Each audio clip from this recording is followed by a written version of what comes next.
Is it really dying? Is affiliate marketing dead? We hear this from time and time again. I don't believe that affiliate marketing is dying or dead. I think that there's things that are always changing, and then you have to adapt, Mm-hmm. because Yeah. the problem is social media has been changing since the beginning of time. Mm-hmm. In the very beginning, it was a lot easier to, really get your information out there, your content out there. But the problem now is you have to work twice as hard to get that visibility that you used to get back in the day. That's what people need to understand. Don't you remember when we first got started in affiliate marketing and how it's changed since then? It was, for me, it was like the Wild Wild West. It was so fun because you Mm-hmm. could create content, and as soon as you create it, everybody would see it. You would get so many new people, and then people would follow you. It was great. Yes. But now it's more limited, right? More So corporate-y. yeah, it's got more corporate and stuff like that. Yeah. Too many, I don't want to bash anybody, but too many gurus, I would have to put them in one category. They kind of flipped it, to make it more corporate-y. And it makes it harder for the average Joe who wants to be an affiliate. Yeah, doesn't it? Yeah, because in the very beginning, Yeah. you could put your content out there, and it would get into, like, let's say, a main feed like Facebook, right? Right. And Right. it was great. It was awesome. Yeah. But what happens now is your video has to compete against like so many people's videos that are going viral, right? That hurts you. Yeah. It really does. Mm-hmm. Again, this is why we always talk about the importance of building a list, because it's traffic you can control. Right. The thing about it is we want to pull, people away from these platforms. Social media companies, they frown upon that.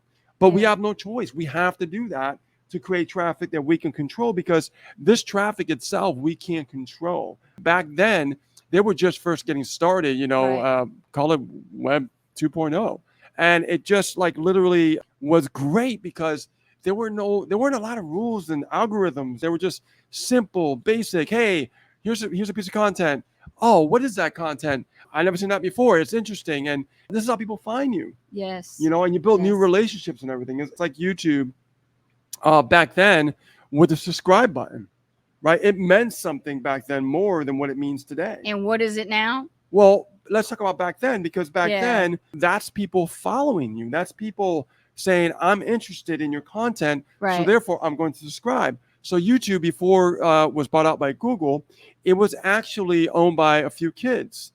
And what they did was they said, okay, this is about getting your information out there, getting seen, building a following, right? Because it's all based on that subscribe button to build your own community. Right. Now, again, they're doing the same thing.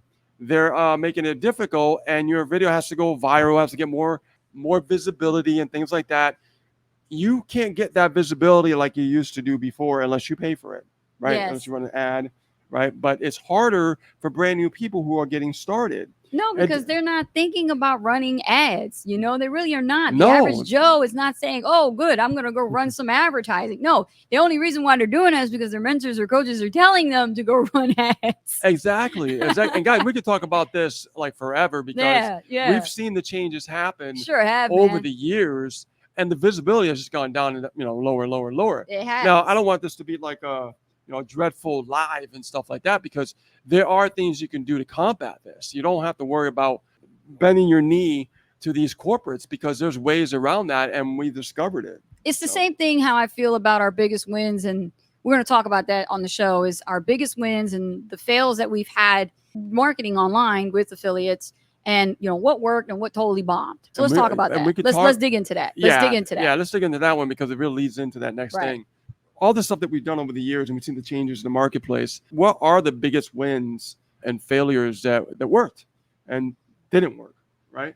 One of our biggest wins, of course, was always building that community, on Facebook, right? Yeah, keeping people informed. Right. That's what really worked. Always connecting on a personal level. Relationships. As possible. Yes. That's been our biggest wins. And we've broken affiliate records. We've crushed it online with this strategy. Even the leaders and the competitors couldn't understand it. Like, how is it that we made such an impact in the industry with just average people? Like, what is it? What was our secret sauce to keep that relationship going long term? They still try to figure it out. They could copycat it. They could try to replicate it, but they couldn't get it down because nobody would stay with them, and they would just keep looking for us. Yeah, we have this attitude, and we've always had this attitude from the very beginning. Is like Yeah. anybody could reach out and they need some help. Let's say they have their own business. Like they don't have do to join our they do it every business. day. Yeah. Yeah. So I mean, people reach out to us. They have their own business. They don't have to join us in anything. No. But we actually, give some advice, some tips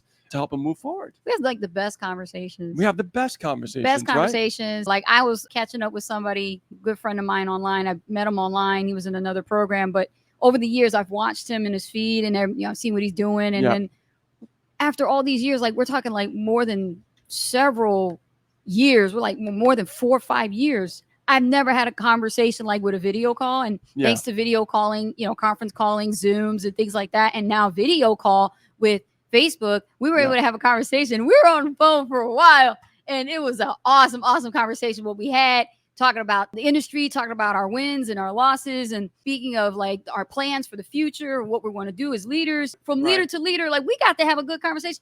Nothing about pitching, nothing about cross recruiting, none of that shit came up. It was an awesome, real conversation. Stuff about planning and traveling and going on with COVID and all this stuff. Like it was like really just awesome. Catching up. And you know what? I love having calls like that. And that's why it really is a great thing to have that human to human connection. Because, we got AI, and we were also talking about this too, but you also don't want AI to run your conversations for you 100% of the time. You want to be able to pick up the phone. And I say phone, I mean digital phone. Yeah, but the biggest wins to people. The biggest wins that we really had is just that personal connection as much as possible. And every single person we've spoken to. Right, because we've always believed that you're not just a number, right? You're not just a lead. Yeah. You are a person, real feelings, real emotions, real challenges, and we know that.